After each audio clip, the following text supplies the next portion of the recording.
legal terror and through legal reforms in what were called the redemption constitutions, the Black population of the South of the United States, where most Blacks lived in the pre-World War I period, was effectively disenfranchised for several generations.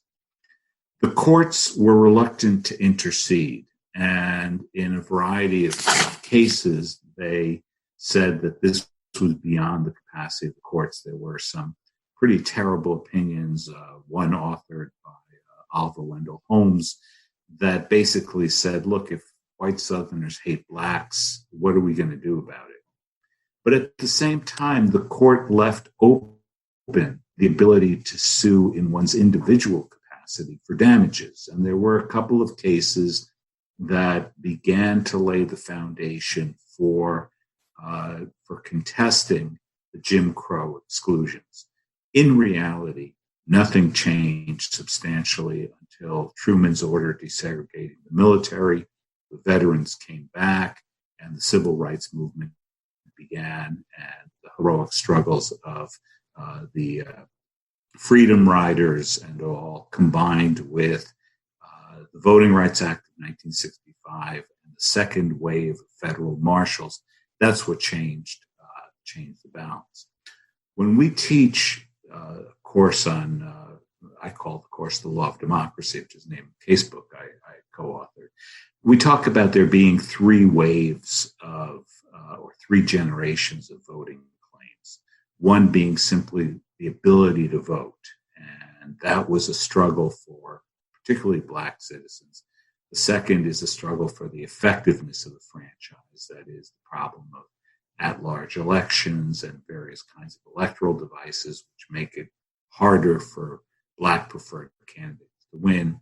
And the third is the evolution of politics in which there are equal rewards given to the various constituencies in a pluralistic system. For a long time, we thought that the first generation had largely been cured. And as recently as 15 years ago, what we saw is that it was easier and easier and easier to cast a ballot in the United States. More and more jurisdictions were going over to early voting. It was easier to register to vote. You could do it automatically when you turned 18 and got a driver's license. You could do it by mail. You could do it over the internet in many jurisdictions. And it just became, it seemed like a decisive battle that had been won. Unfortunately, access to the ballot has become a major source of partisan divide in the United States.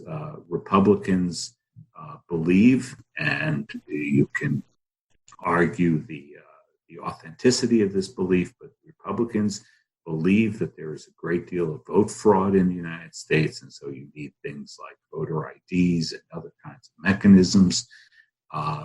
The evidence of in personam vote fraud, that is, that I show up pretending to be somebody else in order to commit a felony, in order to have one more vote, is scarce, to say the least.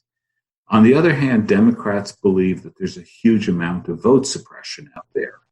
The requirements of IDs or things of that sort have dramatically driven down votes among African Americans or among Democratic constituencies. And the evidence isn't there for that either. Not that there haven't been efforts at doing this, but basically, if you don't have any kind of ID in government-issued ID at this point, chances are you're sufficiently disengaged from certain kinds of social interactions that would in turn predict that you're unlikely to vote anyway. And so we have huge fraught political battles over this, which is exceedingly unfortunate because it delegitimizes and destabilizes the democratic system. And I hope you'll forgive me for being a little bit partisan on this score, but when you have a president who is elected to office and claims that there were 3 million illegal votes cast with absolutely no evidence, and that happens to be just the number that differentiates the popular vote gained by his opponent as opposed to him.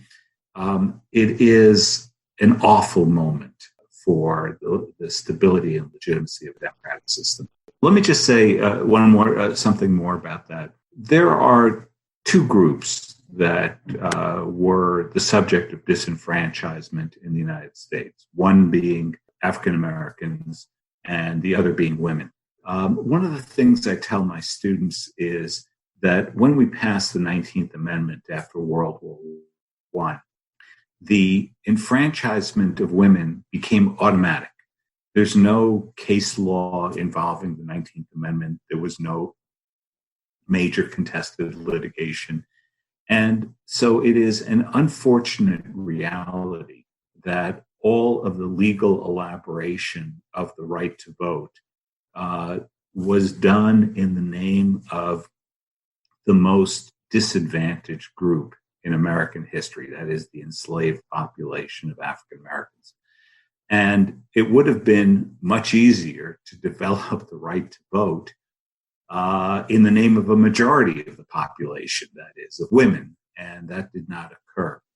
And so the Black franchise has been the historic testing ground, has been the canary in the mine shaft for our democratic rights, and it's unfortunate that it continues to play that role and to be the test there. It is a belief at present, and this is a partisanship issue of the moment, that more voting means Democrats, less voting means Republicans. This was not the belief 20 years ago. And it was certainly not the belief at the time that we passed motor voter. It was the belief then, but the initial impact of motor voter, which is the way that 18-year-olds can get their driver's license and register to vote at the same time, was that it created much easier voting for a lot of young Americans. To everyone's shock, it turned out in the 1980s that the youth vote was heavily pro-Reagan. And they liked Ronald Reagan. And so the immediate impact was a boost to Republican rolls, not to the Democratic side of the ledger. But right now, we're in a highly polarized environment. And right now, there is a belief that it is pro-democratic to be able to vote or to be able to access the franchise easily. The president basically said that the other day, his long press conferences. And unfortunately, that has reintroduced the fight over and the franchise, and in particular the African American franchise, into the heart of our political debates. Quite unfortunate. Thank you so much for your comments. With that, I think now is a good time to take a quick break. So we will be back in a moment. Stay tuned. Hello, hello. You're listening to Kinda Sorta Brown, a podcast that takes a deep conversational dive into the intersection of identity, policy, and action. This show tackles issues that are real and deeply rooted in the experiences of communities of color across the U.S. Tune in for fresh content every other week wherever you get your podcasts. And we're back with Professor Samuel Isacharoff. Let's move on to our next topic, gerrymandering. A pernicious way in which politicians shield themselves from electoral accountability is through gerrymandering. In effect, picking the voters so that they can't be defeated in an election.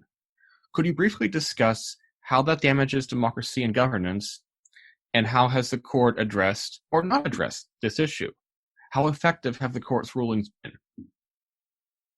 Okay, it took very little time in American history for partisans to figure out that how they drew the lines meant that you could aggregate votes in different ways and with the same number of votes have radically different outcomes.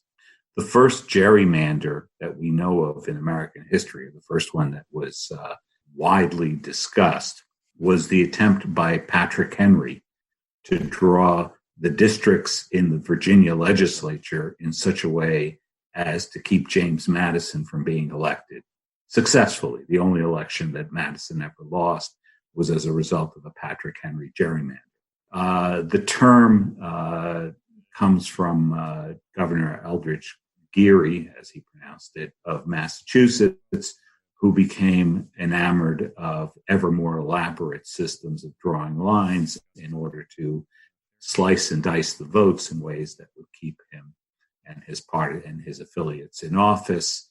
And the term itself comes from a Boston newspaper cartoon in which they said that a certain district looked like a salamander, and they said, no, it was a gerrymander.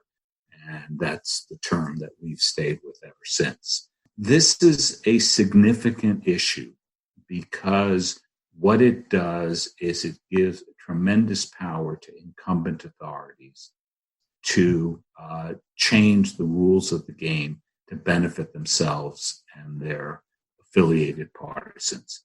Every other democratic country that uses districts has learned that you cannot let incumbent officials draw the district lines. And this was a problem for centuries in Britain with what they called the rotten boroughs.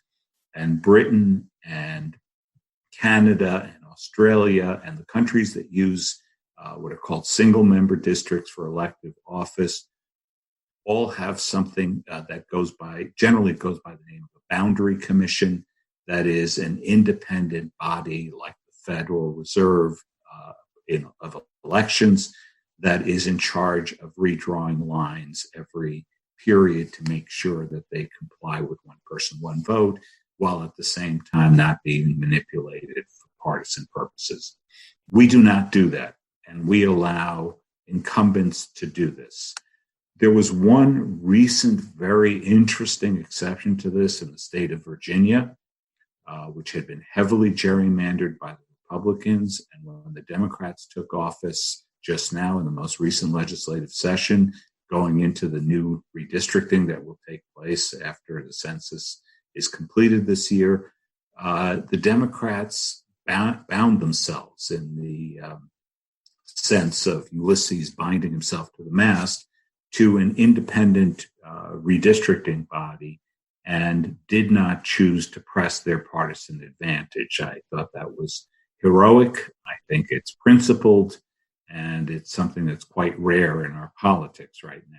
So the court has looked at this issue a number of times, and basically for a period of time, all members of the court would say that partisan gerrymandering violates the Constitution. They dealt with racial gerrymandering, and that they were comfortable with under the Voting Rights Act and under the 14th Amendment and 15th Amendments of the Constitution. But the question of partisan gerrymandering has a number of dimensions that make it highly problematic. Some of them are technical in how you do regression analyses, where nobody is a Democrat or a Republican until they vote that way. So there's a tautological quality to regression, simple regressions. So there's a technical issue, but I want to leave that aside. The most difficult issue for the court is they don't know what the right baseline is. Justice Scalia once colorfully said, with regard to one test for minority voting rights called the beer test, that you don't know what beer is. You don't know what diluted beer is unless you know what beer is. You have to have a benchmark to know against what the dilution takes place. And the court can't figure out what the right distribution of Democratic and Republican seats should be. And people like myself have said that's the wrong question. The right question is what institutional actor should make this decision, partisan or nonpartisan. But the court was unwilling to mandate constitutionally a certain kind of institutional independent redistricting body. So for about a 25-year period, the court was looking at this problem and said, we think it's unconstitutional to do this, but we don't quite know what the test is, so come back. And so every 10 years, there would be a new case. And the biggest case was out of Pennsylvania, now about 15 years ago, 12